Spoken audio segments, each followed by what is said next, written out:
सच्ची शिक्षा से एक गरीब व्यक्ति के जीवन में परिवर्तन कैसे परिवर्तन हुआ, आइए आप सब सुने। यह घटना बहुत पुरानी है। बगदाद में एक बहुत बड़े खलीफा हुए। बगदाद में एक बहुत बड़े खलीफा हुए। उनका नाम हारून अल रशीद था। वे बहुत ही विनम्र व दयालु हृदय के व्यक्ति थे। एक दिन खलीफा हारून अल रशीद के पास एक बहुत गरीब भिखारी आया। उसने उनके आगे हाथ फैलाकर खुदा के नाम पर कुछ मांगा। खलीफा ने उसकी ओर देखा। वह शरीर से जवान और मजबूत था। उन्होंने उसके प्रति सहानुभूति दिखाते हुए प्रेम से पूछा, भाई सच सच बताओ कि तुम्हारे पास क्या क्या है। भिखारी से उसने पूछा कि आप बताइए कि आपके पास क्या क्या है और क्या नहीं है। भिखारी ने बताया कि उसके पास 2 बर्तन और एक फटी चटाई है। भिखारी ने क्या बताया कि 2 बर्तन और एक फटी चटाई है, इसके सिवा मेरे पास कुछ नहीं है। खलीफा ने थोड़ी देर कुछ सोचा विचार किया, तब भिखारी से कहा, मैं तुम्हारी सहायता करने को तैयार हूँ। खलीफा ने कहा कि मैं तुम्हारी सहायता करने को तैयार हूँ, लेकिन मेरी एक बात मान लो। भिखारी मान गया, बोला कि आप बताइए। तब वे उसको लेकर पास के एक बाजार में गए। वे बाजार में चारों ओर घूमे और उसके लिए वस्तुएं देखी। अंत में वे खलीफा ने उसके दोनों बर्तनों को बेच दिया। क्या कर दिया? खलीफा ने भिखारी के दोनों बर्तनों को बेच दिया।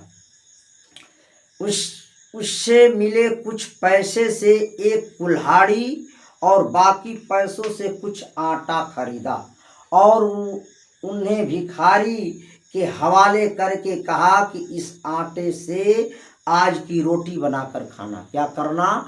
इस आटे से आज की रोटी बनाकर खाना और कल से जंगल में जाकर इस कुल्हाड़ी से रोज लकड़ियां काटो और उन्हें बाजार में बेचकर ठाठ से मेहनत की कमाई का रोटी खाओ। भिखारी दूसरे दिन से ऐसा ही करने लगा। कुछ ही दिनों में उसने यह अनुभव किया कि खलीफा का ज्ञान दान, खलीफा का बताया हुआ रास्ता उसके लिए वास्तव में एक वरदान था।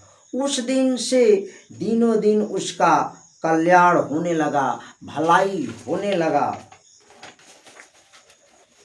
इसके बाद कुछ लोगों की प्रवृत्ति होती है बाबू कि मांग कर खाने की। कुछ लोगों की प्रवृत्ति होती है मांग कर खाने की। वे सोचते हैं कि मांग कर खाने से ही जीवन की गुजर बसर हो जाएगी, परंतु ऐसी सोच रखने वाले अकर्मण्य लोग स्वयं को गरीब होते हैं। अकर्मण्य लोग यानी जो कर्म नहीं करना चाहते हैं स्वयं को गरीब होते हैं, बल्कि उस देश को भी गरीब बनाते हैं जिस देश में वे रहते हैं।